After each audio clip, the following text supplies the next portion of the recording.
हाय दोस्तों, इस वीडियो में हम बात करने वाले हैं कि विलयन क्या होता है। सबसे पहले हम विलयन की परिभाषा पढ़ें तो वो बोलता है कि दो या दो से अधिक पदार्थों का समांगी मिश्रण विलयन कहलाता है।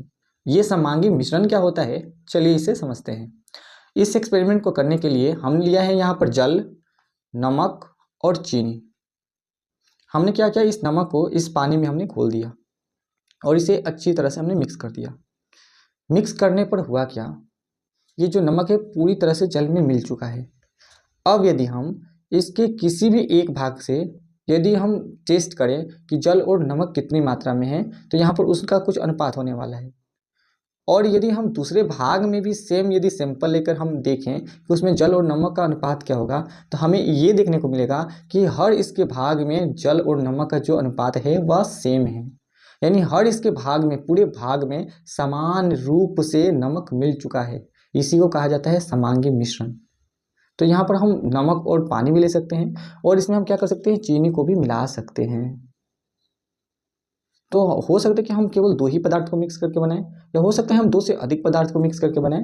ये हमारा विलयन कहलाएगा यदि मिश्रण हमारा समांगी है, तो यानी समान रूप से मिक्स हो चुका है। तो अब एक कंसेप्ट आता है कि द्विअंगी विलयन क्या होता है और त्रिअंगी विलयन क्या होता है। तो इसको ध्यान से समझिएगा।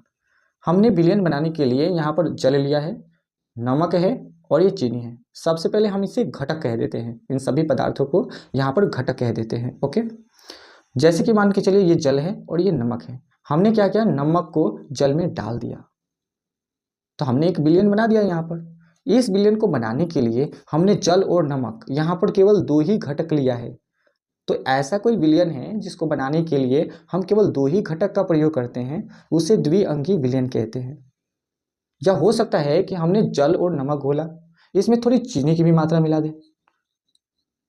अब जो विलयन बनाए हैं इसमें हमने नमक को भी मिलाया है, चीनी को भी मिलाया है और जल तो स्वयं है ही।